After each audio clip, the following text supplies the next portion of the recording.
to the NXT Podcast, your home for weekly NXT reviews and insight. The beautiful part of NXT is that when one dream ends, another dream begins. Find all of your NXT news, recaps, and analysis right here.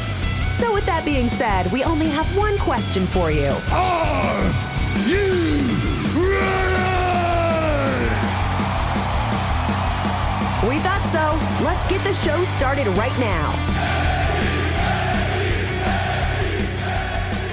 All right, everyone. This is Memphis Mark coming to you from Mullet Manor, and we're going to do the review for 312. And we're for the NXT review, that is, and we're getting ready for Stand and Deliver. And they kind of go back to their old format where they start off with a recap of last week. But when they were going over the recap, I don't know if I mentioned it last week or not, but the appearance of Steven Regal, the old actual boss of NXT and great teacher and a damn good wrestler too, made his appearance. So I wonder what angle they're going to take with that. So, because he said he'd be watching the quarter catch crew there, the no quarter. But they start off with this the triple threat tag team qualifying match, and it's LWO with going against OTM out the mud, and with scripts, of course, and they jump LWO, which they should, because they're definitely not as ring savvy or as experienced as LWO, so they jump them and get the start on the match, and they let them do a little whooping on them, and then of course LWO is going to sell and sell very well, but eventually the teamwork of LWO is going to catch up. Now that's they do Price and them, they OTM, they do a couple of good moves. Now don't get me wrong, they do a suplex where one of the LWO members is actually standing on the apron outside of the ropes, and he suplexes him over. And, they give that push off, which gives you a little bit, but that's a lot of strength to do something like that. So, and then in the middle of the match, up in the Muffet box, up in the sky box there, you've got the champs show up to do a little scouting, I guess, there. But Braun and Baron, the new comedy duo of NXT, is kind of hanging out, laughing, chilling, just watching. And the match is OTM is so much bigger. The young guys are so much bigger that you've got to bring that teamwork in. You've got to have all that going. And they do. And it ends up with LWO will end up winning the match. But, the talent's just going to win. On that. But, OTM did try to sell. It's just hard to do that. So LWO ends up pulling off that first match. And then they got Oba Finney showing up in the parking lot, at the NXT studios in Orlando. And he's rolling in with a suitcase, and old Jensen shows up, and they act like they're going to get into it, and Briggs is out there, and it's a little promo spot for Mr. Finney, and then they do a little recap of Roxanne when she attacked the ladies champ, and did her version of, I guess, a heel turn, maybe, what it kind of seemed like there. But so they do a little recap of that, and then they go to a little clip, a little promo with Miss Thea Hale and Andre Chase, that awkward moment when they're kind of getting back together in that soap opera. But they get back in, and then Duke shows up, and and they're trying to figure out who Thea's partner is going to be, since Jasmine and JC have other things to do. So she picks Jordan. So it's going to be Jordan and Thea going against Kiana James and Izzy Dane. So there you go for that. And then after the Thea and Chase U spot, Roxanne gets into the ring and does her official, I guess you would say, heel turn. She comes out and does her best, but it's weak. It's weak. It's not very good. She just needs, I guess, more work on that stick. So we'll see how that goes. But, they do have Ava come out. Of course, with all of her experience, she comes out and stumbles through the promo there. And they're going to wait. They're not going to strip the belt or none of that stuff. So it's, that's where kind of they're going with that. But they do have Tatum Paxley jumps in from the crowd. So it does. They have some kind of something in there that made it almost interesting. Almost. And then they go from there. You've got Lexus King, Mr. Pillman himself, going up against Mr. Stone without Von Wagner.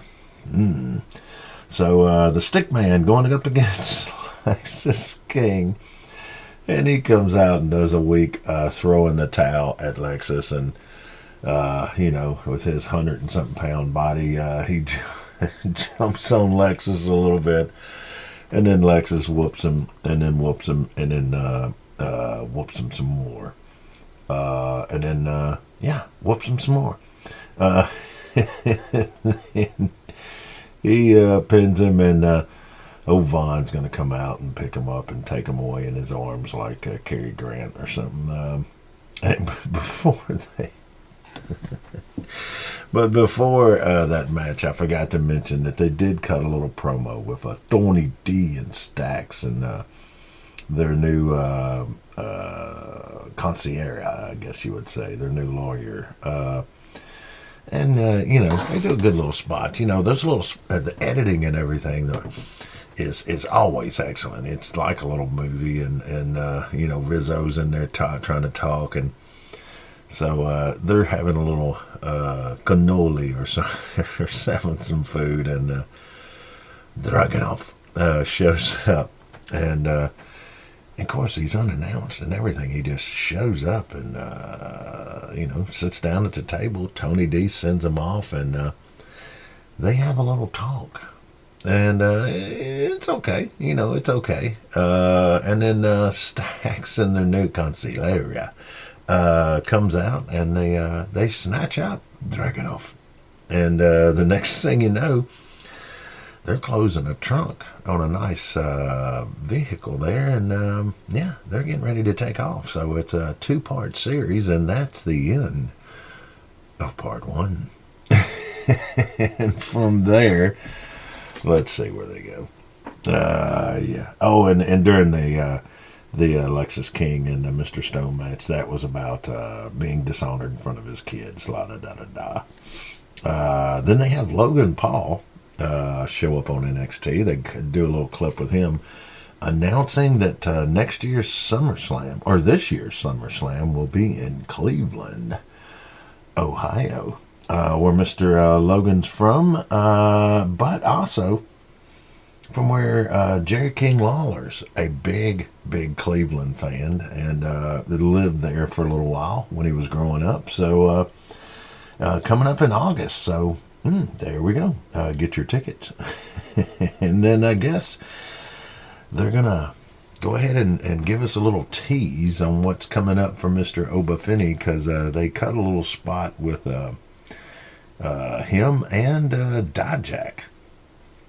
And, so I guess Dijak is kind of the feeler now, to see how far somebody's come along and everything like that. So they do the little spot with them. All right, and they go from Dijak and Oba to a North American Championship match with Oba Finney and Brooks Jensen. And, Brooks has got some height on him, so they're close in height. Oba's definitely thick and a lot, twice in shape. But, I mean, at least they're putting some, they look good in the ring together. And actually in this one, Jensen's actually got a little more ring experience, it looks like, at least. For sure on TV. And, he's kind of playing the fast one, moving and sticking and moving, but he can only stick and move so long. Oba eventually catches him. And when he does, he definitely uses his power and his size. And, and he's slower, so his moves, he has to use his size as far as making it look like with his strength. Even his headlock takeover is pretty freaking good. You can't deny that. So, but yeah, the match goes on. He just has his power moves, like picking him up, and he sets him on the apron at one time, and little moves like that.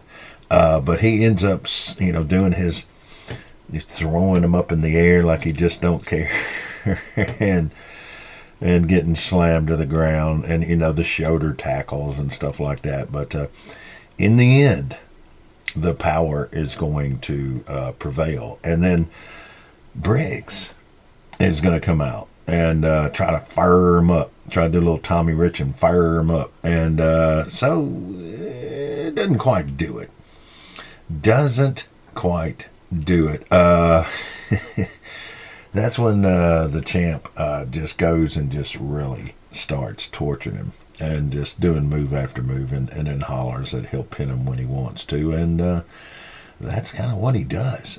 He pins him and then gets out of the ring and makes a little gesture, but he does like to punish him, so I'm sure Briggs is going to have a match coming up, but that'll be probably after Dijak doing his. Let me see, where do we go from there? We've got the second version of Tony D and Stacks in their new concert area, and Dragunov. So the next version, they're on a bridge, and they let him out, and they try to explain to him that Tony's like, normally I walk on the bridge with me and someone, and I walk back by myself. And Dragunov is saying like, well, show me what you can do. But he kind of, Tony kind of drops a little knowledge to him, and they don't let not Dijak, but Dragunov look bad on this too, or too bad, but good little spot for Tony D. And like I said, the way they edited and the way they put that together, it looks good. They go from there. Yeah, well, they do. Tony D does tell him at the end, hey, think about it while you're walking back. So they pull off and leave him there. Then they do a little announcement, which they've been announcing, that Muhammad Ali is going in the Hall of Fame. And I know a lot of people know who Muhammad Ali is, but I gotta say, if you go back and watch some of those fights, YouTube's got them all on there. The man was definitely one of the baddest, because George Foreman, I won't even go into all that, Frazier and all those, but definitely the Thriller and the Manila. These are all fights that you should go back and check out. So Muhammad Ali, a Hall of Famer, wish they'd have done it when he was alive. They go from there to Miss Gigi Dolan. Going up against Ariana Grace, and the loser has to go to, like, I guess you would say, in Ariana Grace's point, I guess it would be how would you say that, to prep school, or to, I don't know, she's going to teach her how to be a beauty contestant. If she wins, and this match, it's not worse, really. Ariana's slow, needs more time. Gigi's slow, she's got some big kicks. Other than that, not really good. But the way they end the match was kind of unique. I will give the writers something on this one. They do a crotch shot. You know, they the gonads, the pineapples, the grapefruits, the whatever. You know, Ariana does the old with the foot, like an Eddie Guerrero Latino-y. Does a little move like he would have done when the referee's back's turned. And then Gigi returns the favor in front of the ref. So what's the ref to do? He's got to disqualify her. And when he disqualifies her, of course, Ariana wins. And so Gigi is going to probably get a makeover. So this should be interesting TV, I hope. Or it could flunk really bad. I don't know. We'll see. But the low blows from the ladies, get the DQ. So, wow. Okay. And they got Solo Ruka and Carmen, not Electra, but Carmen. They're chilling, talking, and of course Lola Vice has got to come in and stir the pot. So that's a match between Carmen and Lola that they will have next week, and then they got to have the snapback energy drink, kind of just the B-rated comedy kind of Brindley with all of her energy jumps in there, and so she comes in, and then Inofi and Blade, they get a little TV time with come in to take her away. So a little TV time for everyone. They got to spread the love. I'm guessing here, but they go from there. They're going to start the matchup with Kiana James and Izzy Dane, and the best entrance in NXT, Miss James. She comes out, and Izzy comes out, and of course they're going to announce Thea Hale and Miss Jordan, and what do we have? But Jordan has been jumped, and she is down and out. So she's injured, and so the plot thickens. What are we going to do here? So Thea Hale is going to run out, and is she going to do a handicap match, 2-on-1 handicap match? What is going to happen here? So they start the matchup, and Thea runs out there and is doing her thing. And then, of course, you got to have a savior run in. She doesn't have a lot of friends, so who runs in but Val and Henry? Yeah, so the old country girl runs in, so she gets in the match, and, of course, they go on for a while. And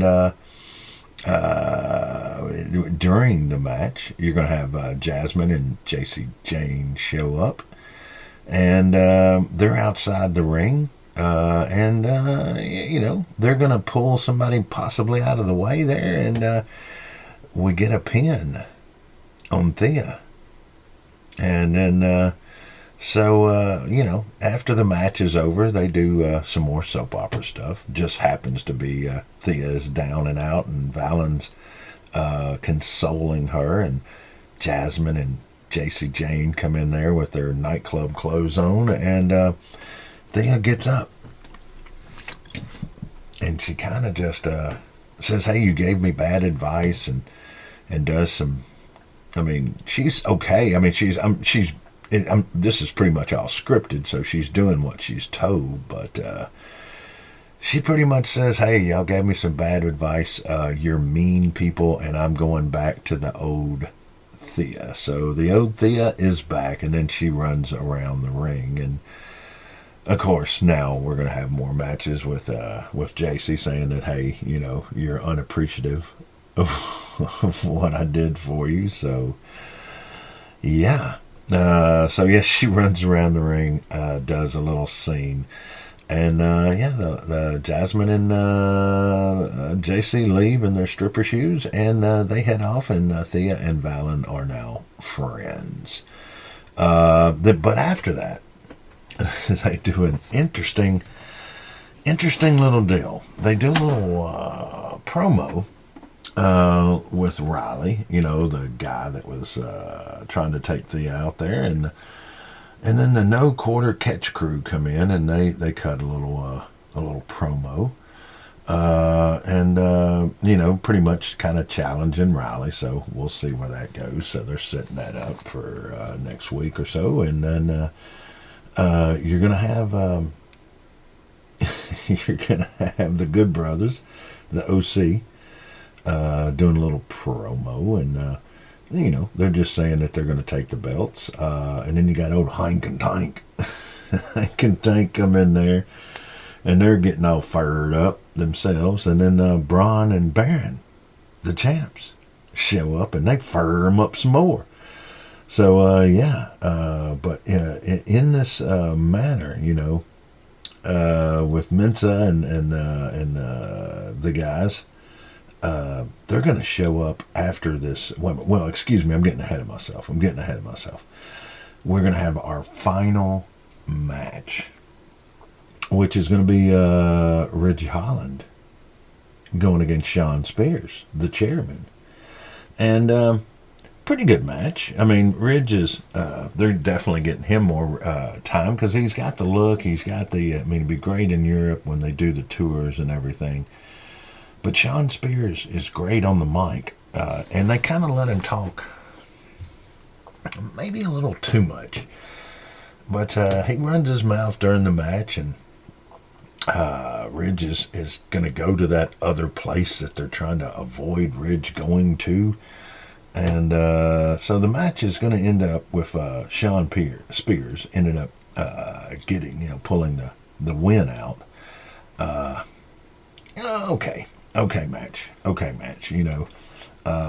So we'll see where that goes on down the road. But the Mensa thing and this whole no-ham deal that I got kind of going because it was probably one of the better spots of the night there, and it's the ending spot. So they're building for Trick coming out because right now he is the hottest commodity they've got. So, Trick's coming out to do his little spot.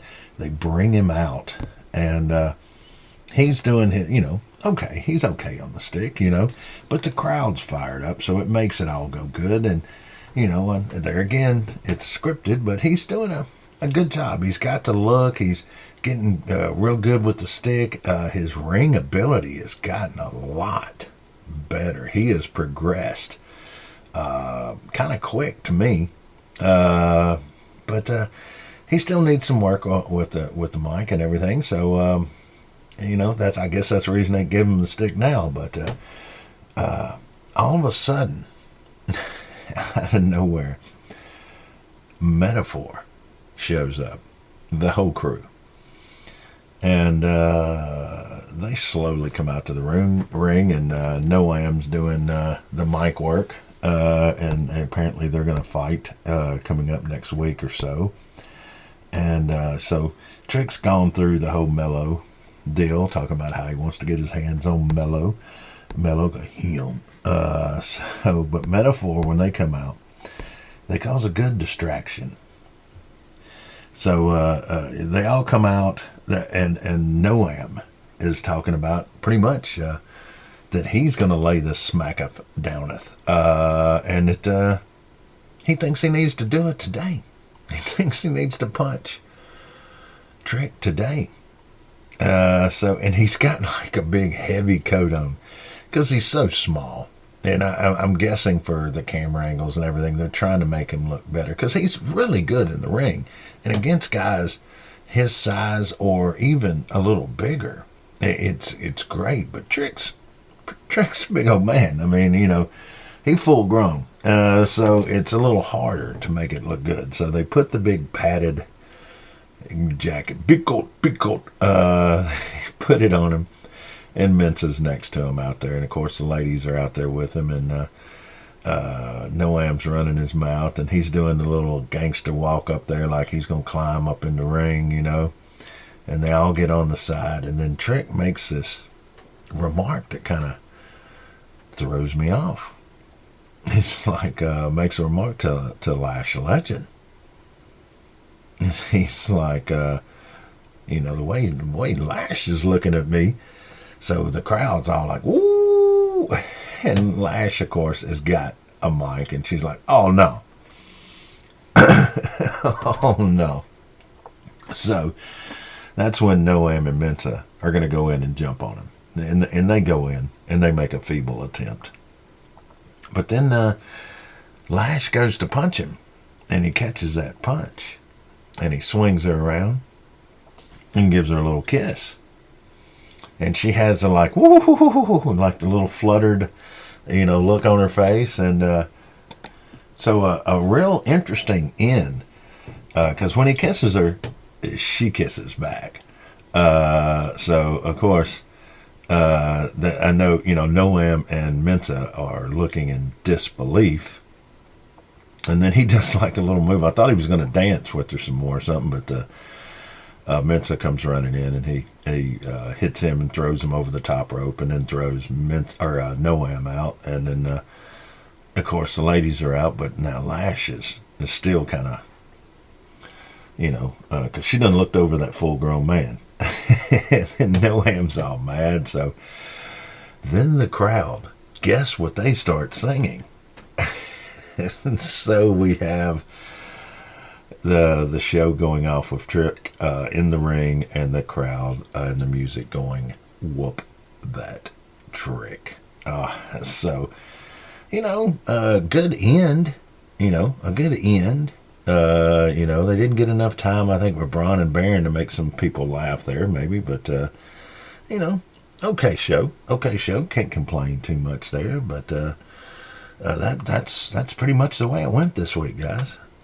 So kind of interested to see, where they're going to go with Steven Regal on down the road. And, they've got some things that they can, different angles and different ways they can go. So we will see heading up to WrestleMania.